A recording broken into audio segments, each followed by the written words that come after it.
Hello, people with the vegan's beef. I am here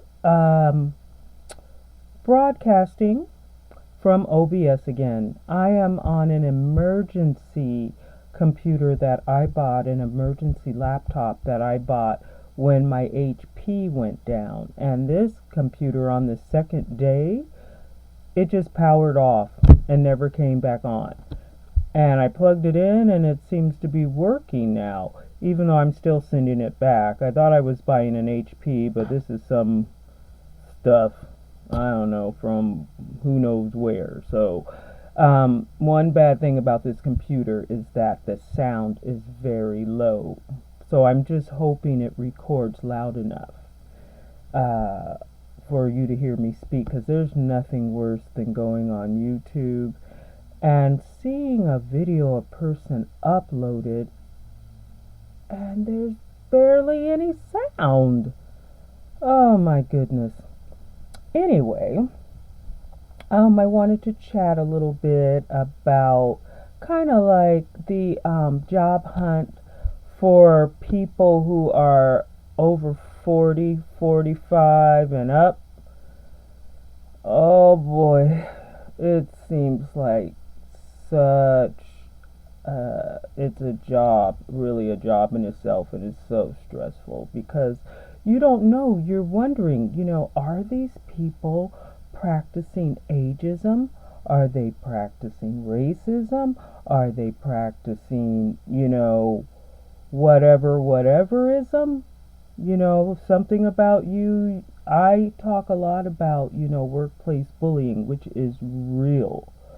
But the deal is you've got to get into the workplace to begin with. And that is also a challenge here. I consider it a challenge in Portland, Oregon. And I don't mean to be, like bad mouthing Portland, Oregon. I was born here. I went to school here. And then I moved overseas.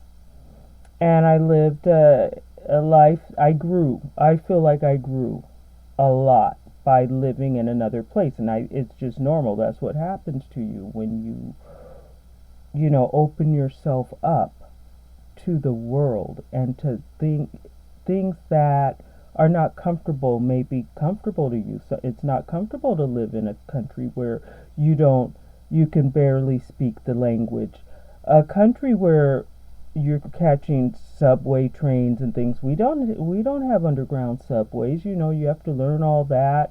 You have to maneuver. You have to find a place to live. You need to start making friends. You need to, buy your groceries. You need to, get around. But every day is like a new experience, and you learn so much. So, but, somehow home is home, right? And so I have been, kind of going up and down. I've changed careers several times. I was a case manager in social services for quite a long time, 20 years. And I've had enough working in social services. I feel like minorities are kind of shooed over to those kind of jobs a lot, and they pay very low. It's a lot of hard work, and the appreciation doesn't even don't even think about that. If anything, it's just pouring on more work. But yeah, I have not been having a lot of good luck. I have a doctorate degree in business, and then I have a master's degree in public administration with a specialization in health administration. So I do have quite a clinical background, a background in clinical research, mental health, and then policy. Because I was thinking about getting a LCWS? And I thought, no, I'd rather be involved in the planning and trying to improve services. because in the community mental health industry, it could be better, of course. They're always cutting costs and, closing the state hospital, and, people they have no place. They have no place to go. And I wanted to work on that end of the deal. So I did that for a while. Well, that's why I went and got my master's. I never really worked in that. I mean, most of the work that I've done in Oregon has been pro bono. I started at Holiday Park Hospital in 1992 and then transitioned over to Legacy Emmanuel in the skilled nursing facility. And here's the thing. During the week, I was working as a mental health case manager. And then on the weekend, Saturday and Sunday, I would volunteer as a mental health associate. I did this for 6 years.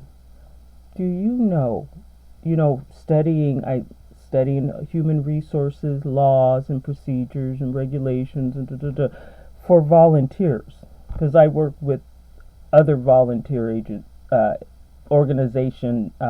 It's coordinating, right? Coordinating volunteers. Okay. I found out that that's illegal. That is illegal. That when you work for a company, you can't volunteer for that same company doing that same position. And so I did that for 6 years. For 6 years. Can you imagine? And I was bullied out of my job by a stalking manager who had nothing to do but look and see what I was doing, which was my work, and her clique. And after that, this is what happened. So, as soon as I got my master's degree, boom, fired. And so, but I kept volunteering. So I lost my job. I lost my paid job, but I kept coming in and volunteering in the skilled nursing department there. And they had a volunteer recognition dinner, and I came there, and they read off every single volunteer. At one point, I was coming in like 4 or 5 days a week for at least 4 hours after I got fired. And do you know they read off everybody's name, even the people who just started and had just volunteered a total of 3 hours. I was there over 5 years, and they didn't even read my name.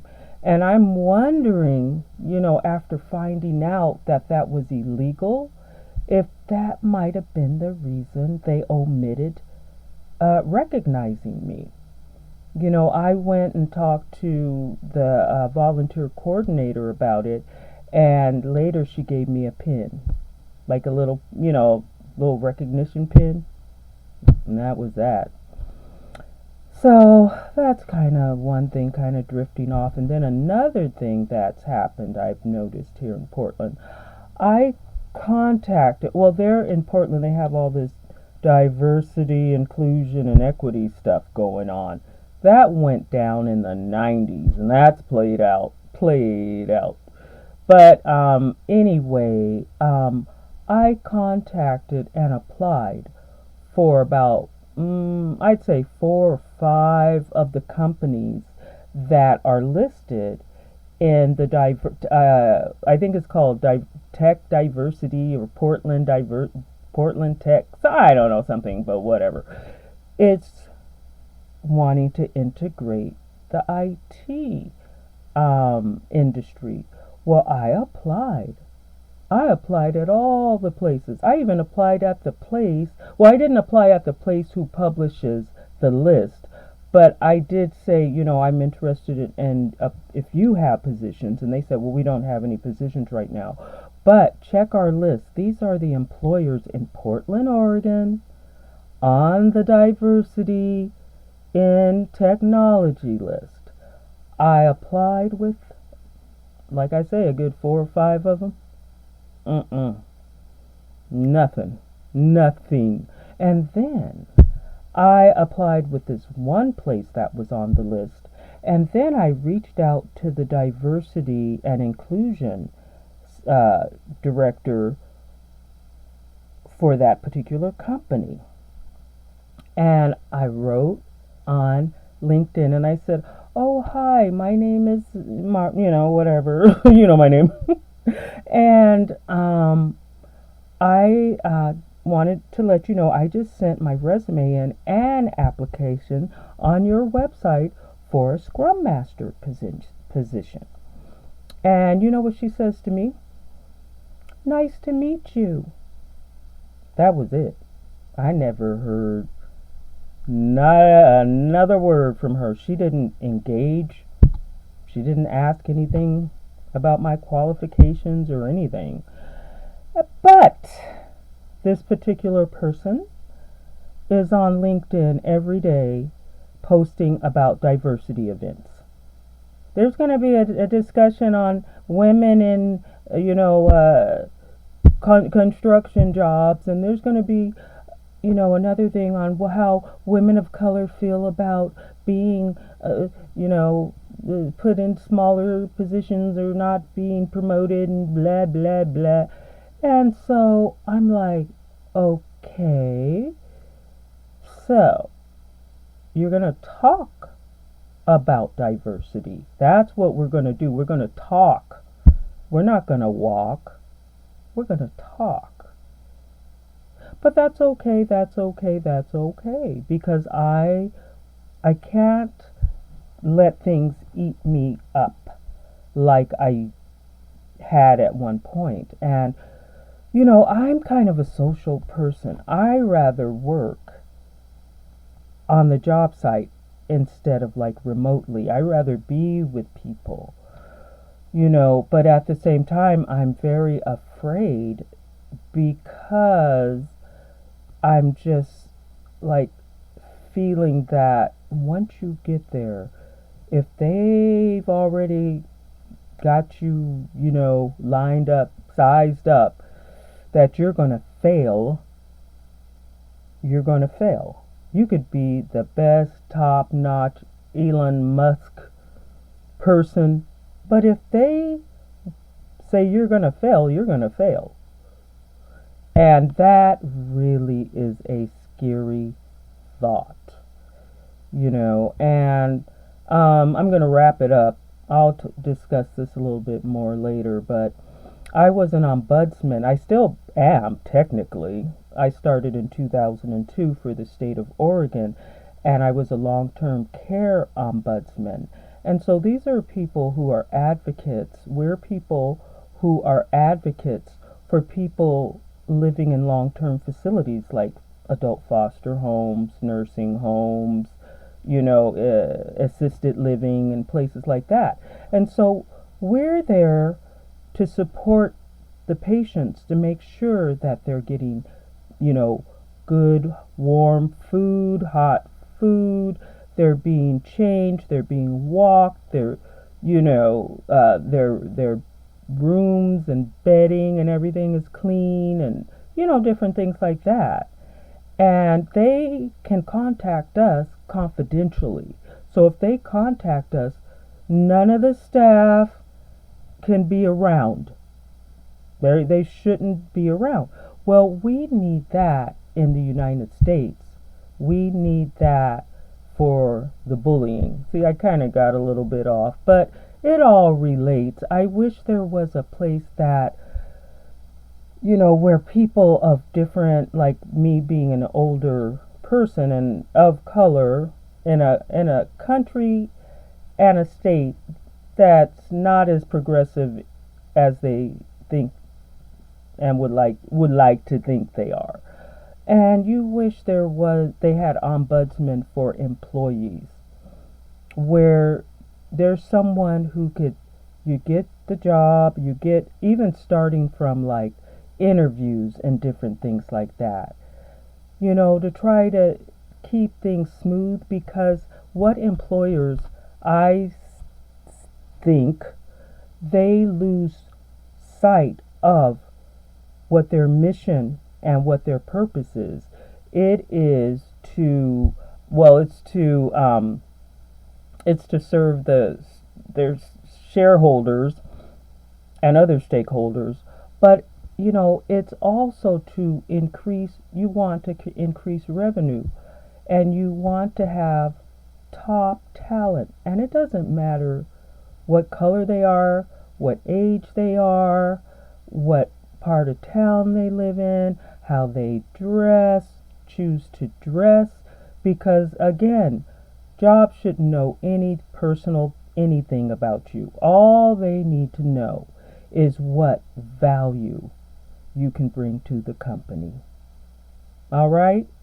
So I kind of got back where I started. See, I didn't go all off into left field and stay there. I made my way back. But yeah, I'm being a little vocal. I kind of am at a stage where I feel I don't have anything to lose anymore. But anyway, that's my beef. And, nice being able to chat.